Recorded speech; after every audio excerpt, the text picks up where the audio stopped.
to this week's edition of the Property Talk, where it's going to be a boardroom conversation on real estate. Now, we have some good highlights of images and sky views of all the different cities. Remember, 15 new cities. Of course, you've got Kampala that pioneered the whole experience. And we are talking about sustainability. We just concluded a conference on sustainable housing, sustainable cities, where we were changing perspective and unveiling aesthetic designs. And guess what? I love my setup today because it's all filled. By the way, Mr. Huzaifa, I've taken over your boardroom. How are you doing? I'm fine, thank you. Joining me here is a genius brain when it comes to architectural designs. And we're talking urban planning, we're talking about developments. And for those of you that are in the diaspora, you've just come in for holiday or you're still there and you're planning to come, we want to stimulate our brains and minds on changing perspective when it comes to designing and building our homes in our commercial properties. That explains all this magic going on here. The housing deficit at the moment stands at 2.4 million in Uganda. However, you should also note that an estimated 900,000 units are substandard. Now, whereas there's a gap, even the current housing units, some of them are substandard. How do we get to the level? The discussion is how do we get to the level where we can actually have quality housing? Because it's not enough to just say we have sustainable housing, but it needs to be quality housing. Of course, again, joining me is a good friend of mine in the industry, and Mr. Huzaifa, we are talking about, we just had the Sustainable Housing, Sustainable Cities conference where we were changing perspective. To what extent do you think and do you feel changing our perspective is going to be important before we delve into the whole discussion today? Absolutely. Thank you for that question, and you're most welcome. The idea is that before we speak about some concepts, it's about changing the way people look at things. Because usually things which are standard for everyone, and remember one thing, that most of the people, the housing deficit which you just spoke about, these people are not from this industry. They're not from an architectural background, they're not from a construction background, they're not even from anything remotely connected with this industry. So it is folly to think that they understand everything we speak about, or the issues which the industry is facing, or the world is facing for that matter, and the impact design and construction has on the world. So the idea is that before we even start talking about design and architecture, and we need to first make people understand that what impact it's having on the world. Yeah. Because today, as we discussed that time as well, that today you see COVID is one of the major threats which is in front of everyone. Yeah. There's also a silent killer which is climate change. And buildings and construction industry accounts for 40% of that effect all over the world. So buildings, real estate technically contributes up to 40%. Yeah, of energy consumption. Yes. And 40% of energy consumption is from this industry. Yeah. And this industry produces that much CO2 embodied energy. Yeah. And that in turn affects everything. It's a cycle, it's a whole process. Yeah. So for the idea of such changing perspective is everything from cradle to grave. Yeah. And to make people sensitive towards that whole cycle. Yeah. Because then you can appreciate that the true nature of sustainability and what its impact is on the world. Now, what's been partly also exciting us, by the way, you can follow this conversation on the Property Show official social media page that's on Facebook and of course on YouTube, but also as well, you can follow aesthetic designs, right? Aestheticdesigns.ug.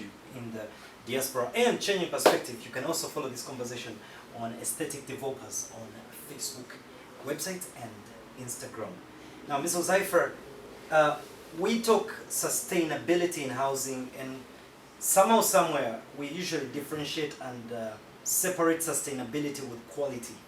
We've just mentioned in the stats in Uganda that we have close to 900,000 housing units that are substandard.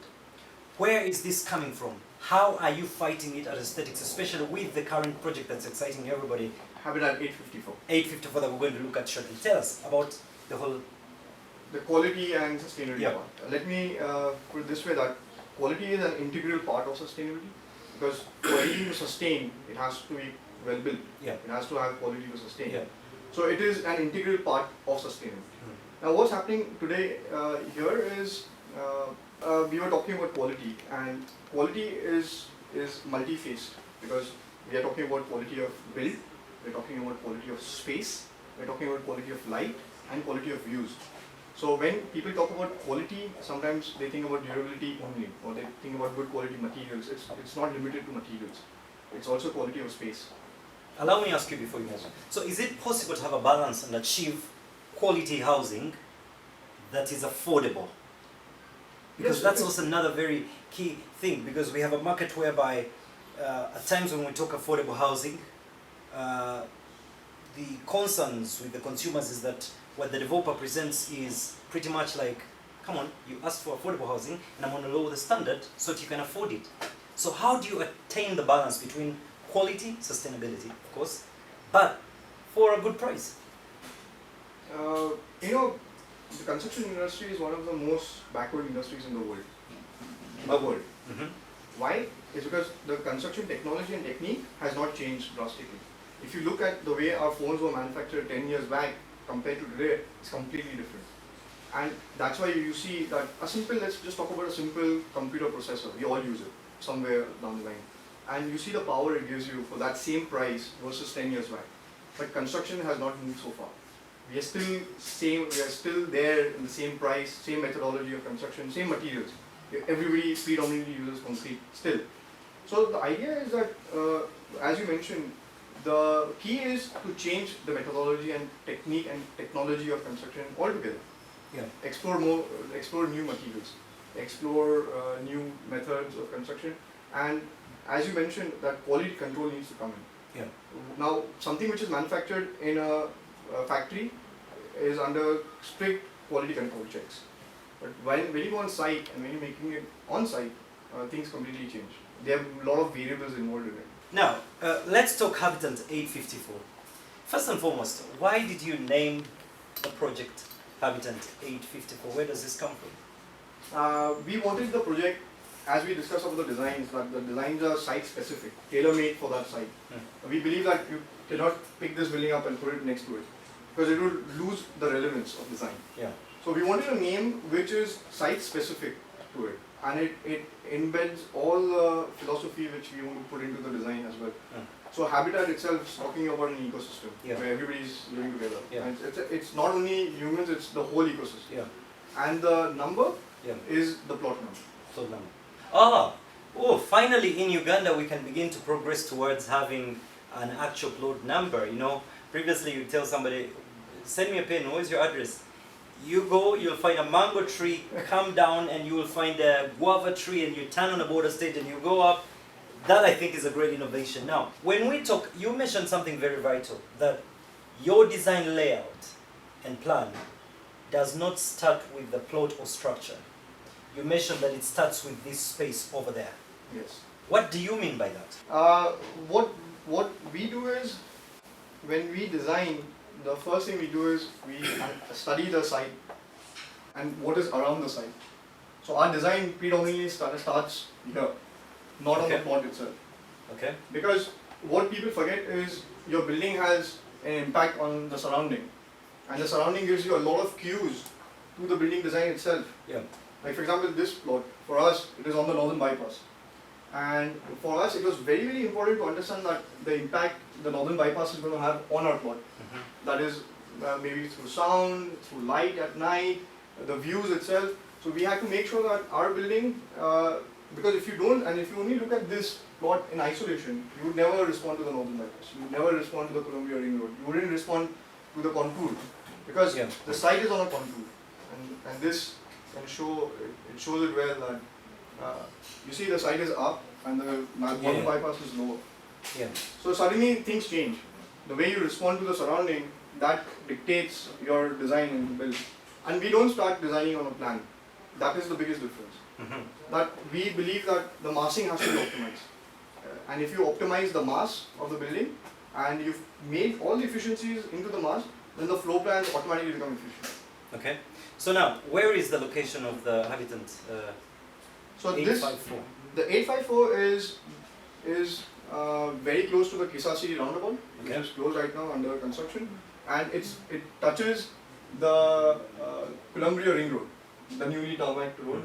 So from the Kisasi roundabout, you take this road and it's 500 meters from the roundabout. So what would we say is going to make this particular project unique. And to those of you that are just watching us right now, part of my job is to ensure that we scan through the real estate market and industry, see how we are progressing, and then identify what's good on the market, good and ready for consumption. It matches the standards. Remember, the Property Show vision for 2021 to 2024 is we are focusing on sustainability in housing, sustainable housing and sustainable cities. What would you say when you get into this particular habitant 854? It just makes it totally different as a project. What are we looking at here? Why does it make it different? First is because, as I mentioned, very few projects are site contextual. This project is site contextual. It means that everything on the site was studied and responded to. So when you enter it, when you literally step into it, you know that you're in a different place all the way. Because few things we forget, like for example the contour itself. What we've managed to do is we've put this courtyard and we've retained the contour and we've put a courtyard in the wing with a glass lip in front of it. Now the space itself was derived from the site and we kept the site the way it was.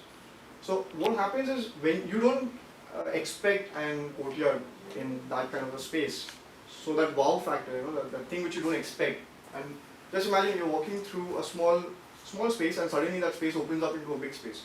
That effect on psychology is completely different. Yeah. And those are those quality of spaces which matter. Because we keep saying that your house is not just 4 walls. This concept has been drilled into our head. It's not right. Our house is more than those 4 walls. These spaces is actually what makes it your home. I will hold it right there. Our conversation will continue. And when I next meet Huzaifa, we're going to get deeper into the understanding of the concept of lifestyle. You see, every time we put up homes and properties, we need to begin rethinking and changing our perspective to realize that these are not cages for birds or zoos for zebras. These are habitations for human beings, that every development that comes up needs to capture the essence of lifestyle. Our boardroom real estate conversation will continue on that.